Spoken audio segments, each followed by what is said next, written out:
दोस्तों जय हिंद। आपका मेरे यूट्यूब चैनल में स्वागत है।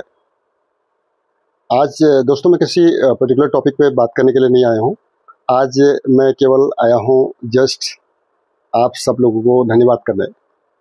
आज करीब 1.5 महीना के आसपास मेरे को चैनल लॉन्च किए हो गया है और हमारे जो परिवार में है, चैनल के परिवार में 100 लोग से ज़्यादा लोग जुड़ गए हैं। तो मैंने सोचा क्यों ना मैं आप लोगों के साथ भी इस क्षण को एंजॉय करूँ और आप सब लोगों को शुक्रिया कहूँ और धन्यवाद कहूँ। तो इसके लिए आपका जुड़ने के लिए तहे दिल से धन्यवाद। दोस्तों चैनल के मकसद के बारे में मैंने अपने चैनल के प्रोफाइल पेज पे ऑलरेडी डाला हुआ है, लेकिन फिर भी थोड़ा सा आपसे इसके बारे में भी बात कर लेते हैं कि मेरे चैनल का टैगलाइन आपने देखा होगा। मैं उसको स्पेशली फोकस करता हूँ। मैंने लोगो ड्रॉ किया है, जॉय एंड नॉलेज मैंने अपने चैनल का टैगलाइन रखा है। ये कोई ऐसे सिंपली नहीं रखा है, इसके पीछे पूरी एक सोच थी कि नॉलेज आदमी के लिए बहुत ज़रूरी है। विदाउट नॉलेज के हम लक्ष्मी नहीं कमा सकते हैं, धन नहीं कमा सकते हैं और बिगैर धन के जॉय नहीं हो सकता है, आनंद की अनुभूति नहीं हो सकती है। इसलिए धन कमाना अगर ज़रूरी है तो उसके लिए नॉलेज होना ज़रूरी है। इसलिए आइए हम कोशिश करें कि अपने समाज को नॉलेज बांटें, तो उनके पास ऑटोमेटिक धन आ जाएगा। जैसे ही धन आएगा तो जॉय भी आ जाएगा। तो ये तो मेरे चैनल के सब्जेक्ट का जो मकसद है वो ये है।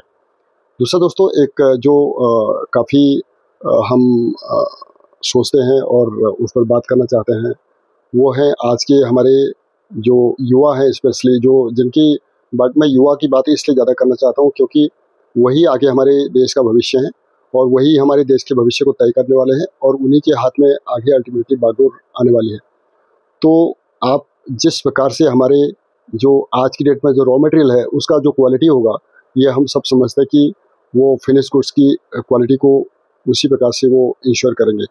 लेकिन कभी कभी बहुत इस बारे में रियली बहुत चिंता का विषय होता है कि जो हमारा इतना महान सनातन धर्म है और इतना साइंटिफिक सनातन धर्म है, उससे लोग दूर जा रहे हैं और स्पेशली हमारे जो युवा साथी हैं, जो हमारे युवा हैं, वो उससे दूर भाग रहे हैं और उसके मूल्यों को समझने के लिए या तो तैयार नहीं है या समझना नहीं चाहते हैं।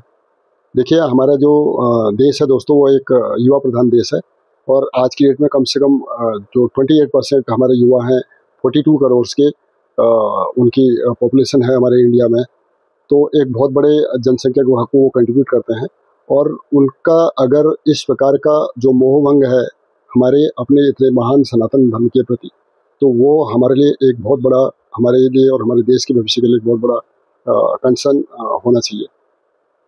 आपको नहीं लगता है क्या कि इतने टाइम बाद एक द केरला स्टोरी पिक्चर बनानी पड़े हमारे को, हमारे प्रॉब्लम को समझाने के लिए, हमारे को कन्वर्जन पे बात करनी पड़े, हमारे को लव जिहाद पे बात करनी पड़े, हमारे को हमारे बच्चों का ब्रेन वॉश कर लेते हैं, हमारी बच्चियां जो है दूसरे धर्म के प्रति आकर्षित होती हैं। ये देखिए, इसमें हम किसी को दोषारोपण करना तो बहुत आसान कार्य है, दोषारोपण हम नहीं कर रहे हैं और सरकार या हमारी जो एजेंसियां हैं वो अपनी जगह पे क्या कर रही हैं वो सब ठीक है, लेकिन हमारा इसमें क्या जिम्मेदारी है? हम कब से कमज़ोर हो गए हैं? हमने कब से ये गैप क्रिएट कर दिया है? कब से हमने अपने धर्म के बारे में अपने बच्चों को नहीं बताया है? हम कब इस दौड़ में शामिल हो गए हैं कि हमारा बच्चा कितना CGPA लाया है, कितना परसेंटेज मार्क्स लाया है? हम ऐसा तो नहीं है हम कहीं गलत जगह खो गए हैं और जो असली मुद्दा है उस असली मुद्दे से हम भटक गए हैं।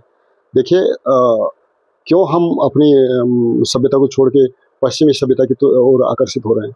हमारे इतने जो मिलेट को छोड़ के हम बर्गर खा रहे हैं, पिज़्ज़ा खा रहे हैं, चिली पोटैटो खा रहे हैं और बहुत सारे प्रोडक्ट जो उसका क्या हमारे को पता है ये बिल्कुल बेकार है। नींबू पानी को छोड़ करके हम कोल्ड ड्रिंक पीने लगे हैं, जनेऊ धारण करने में हम शर्म करने लगे हैं, चोटी हम नहीं रखना चाहते हैं, तिलक हम नहीं लगाना चाहते हैं, धोती हम नहीं पहनना चाहते हैं, कान हम नहीं छिदाना चाहते हैं, शादी में हम मंत्रोच्चारण से बचने लग गए हैं। केवल हम चाहते हैं कि हमारी शादी में फ़ोटोशूट हो और जयमाला हो। संस्कृत और हिंदी जैसी हमारी इतनी महान भाषाओं को छोड़ करके इंग्लिश, फ्रेंच और जर्मन को अपनाने लग गए हैं। हमारी जो मॉरल साइंस की किताब है, हमारी जो नैतिक शिक्षा की बुक जिसमें हमारे को पन्नाधाय के बारे में पढ़ाया जाता था, ये मदर टेरेसा कौन थी, विवेकानंद कौन थे, महादेवी वर्मा कौन थी, सुमित्रानंद पंत कौन थे, इनकी जीवनी पढ़ाई जाती थी, इनके जीवन के मूल्यों के बारे में पढ़ाया जाता था, जिससे कि हमारे बच्चों में या हमारे दिमाग में उन मूल्यों को इनकलकेट कर किया जा सके। ये कहाँ गई ये सारी किताबें? सब कैसे अचानक गायब हो गई? हम कभी इस बात पे नहीं सोचते हैं।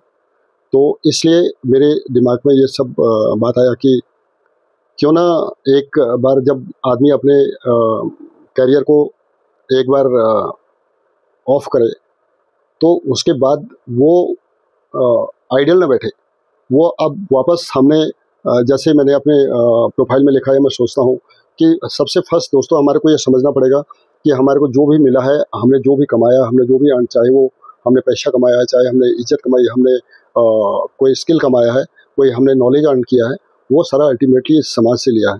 तो हमारा इस समाज को वापस देने का एक टाइम आना चाहिए। एक टाइम के बाद हमारे को ये लगना चाहिए कि हम वापस समाज को दें। वो टाइम जल्दी आए, कैसे टाइम वो जल्दी आएगा, जिस पर भी मैं बात करने वाला हूँ, क्योंकि मेरे दिमाग में काफ़ी कुछ चलता है।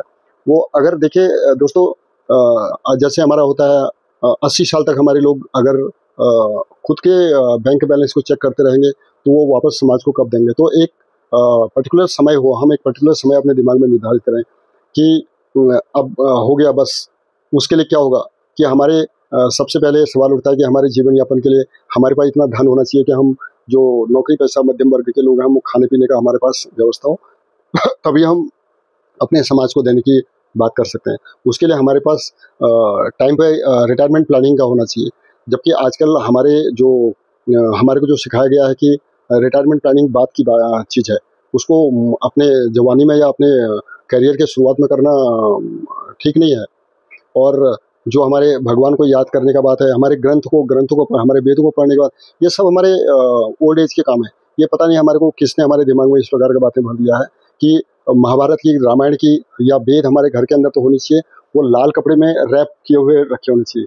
अरे लाल कपड़े में रैप करके क्या होगा? उनको रखे होने चाहिए। आधार सत्य बताया, आधार सत्य ये नहीं बताया कि उनको हम उनको अपने पढ़ें और अपने जीवन में उतारें।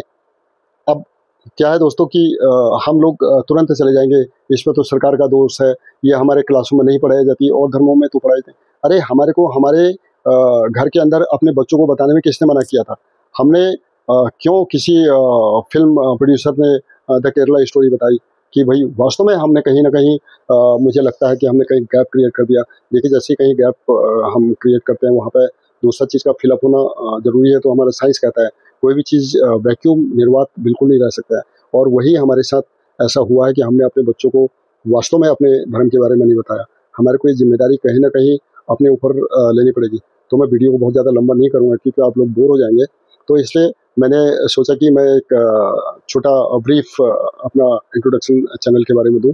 तो मैं चैनल में जैसे मैंने ऑलरेडी स्टार्ट कर दिया है कि 12वीं की बात क्या, जो हमारे समाज की, हमारे माँ बापों की जो प्रॉब्लम है, उसमें मैं पर्सनली या मेरे साथ के बाकी लोग कितना कंट्रीब्यूट कर सकते हैं और हम उनको कैसे बता सकते हैं कि हम कैसे आगे बढ़ें, हम कब उसकी प्लानिंग करें, हम उसमें क्या करें और क्या नहीं करें, ये सब बताने के लिए मैंने प्रोग्राम स्टार्ट कर दिया ऑलरेडी।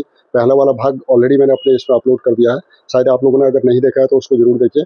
दूसरे, तीसरे और चौथे भाग में उसको डीप में डिस्कशन करने वाला हूँ, जो कि हमारे माँ बापों का एक समाधान हो जाए कि उसके लिए वो क्या क्या कर सकते हैं और क्या सोच सकते हैं उसके बारे में। तो उसकी सारी पूरी सीरीज आने वाली है। मैं दूसरा अपने गृहिणियों के लिए बजटिंग और किचन की कंट्रोलिंग का सब्जेक्ट के बारे में बात करने वाला हूँ। मैं टॉपिक लाने वाला हूँ अपने वेद धर्मों से, अपने महाभारत से, अपने रामायण से, अपने बाकी शास्त्रों से इंटरेस्टिंग कहानी लेकर के, जिसका मैं एक सीरीज बनाने वाला हूँ कि चलें सनातन की ओर। मैं अपने युवा जो मेरे साथी हैं, जो अभी अभी नौकरी पर लगे हैं, जिनको 3 साल 4 साल 5 साल हो रहे हैं, उनको मैं फाइनेंस की बात करने वाला हूँ, बचत की बात करने वाला हूँ, इन्वेस्टमेंट की बात करने वाला हूँ। और ऐसे मेरे साथी, ऐसे मेरे सारे बच्चे जिनको एक देखिए एक जनरल फाइनेंस का नॉलेज होना ही मांगता है, क्योंकि कमाना ही बहुत इम्पोर्टेंट नहीं है, उस कमाए हुए को सही ढंग से इन्वेस्ट करना और उसको मैक्सिमाइज करना भी उतना ही ज़रूरी है। हम बार बार इस बात में हमारे लोगों को कंसर्न रहता है कि मेरा इंक्रीमेंट नहीं हो रहा है, मेरा बॉस मेरा सैलरी नहीं बढ़ा रहा है, मेरा कंपनी मेरा सैलरी नहीं बढ़ा रहा है। और लेकिन हम अगर उसको राइट टाइम पर राइट डायरेक्शन में अगर बचत करना सीख लें और उससे मैक्सिमम अर्न करना सीख लें, तो हमारा वहाँ भी हमारे को लगेगा कि इनडायरेक्टली हमारा इंक्रीमेंट हो रहा है। तो ये सारे दोस्तों सब्जेक्ट हैं जो मैं बहुत चैनल में अपने साथ लेकर के करने वाला हूँ आपसे डिटेल में बात, और इंटरेस्टिंग होने वाला है। तो चैनल मैंने बेसिकली अपने मन में नॉलेज बेस ही करके ब्लॉगिंग करने का सोचा था, लेकिन जैसे आप सब जानते हैं ना कि ज़िंदगी में अगर एक ही चीज़, चाहे वो पनीर का सब्जी डेली क्यों ना मिले, तो आदमी बोर हो जाता है। ये एक ह्यूमन नेचर है, इसलिए उसमें साथ में मनोरंजन का तड़का भी लगाना ज़रूरी है। तो मैं चैनल पे बाकी मनोरंजन रिलेटेड पिक्चर भी अपने कंटेंट भी अपलोड करते रहता हूँ। और आप लोगों से मेरा गुजारिश यही है कि सत्संग को हम इंटरेक्टिव बनाएं, और आप टाइम टाइम पे बताएं, अपने कमेंट करें। लेट अच्छा नहीं लगे तो क्रिटिसाइज करें, अप्रिशिएट करें। क्रिटिसाइज करने में हमारे को ये मिलता है कि हम कहाँ पे गलत कर रहे हैं, हमारे को कहाँ पे इसको ठीक करना है और बेहतर करना है, इम्प्रूव करना है। और अगर आप अप्रिशिएट करते हैं तो हमारे को एक कॉन्फिडेंस जागता है कि हम बिल्कुल राइट डायरेक्शन में हैं और हमारे को इसी डायरेक्शन में काम करना है। तो इसी उम्मीद के साथ आप जितने मेरे साथ अभी तक जुड़े हैं उन सबका तहे दिल से आभार। और बाकी सारे लोगों से मैं अपनी गुजारिश करना चाहूँगा वो जल्दी से जल्दी मेरे साथ जुड़ें, और आइए हम पूरे समाज के लिए इस मुहिम को, इस यात्रा को आगे लेकर के चलें और अपना जो समाज के प्रति, देश के प्रति कर्तव्य है उसको निभाएं। अगले एपिसोड में हम फिर आपसे मुखातिब होंगे। तब तक के लिए जय हिंद, नमस्कार, आपका धन्यवाद।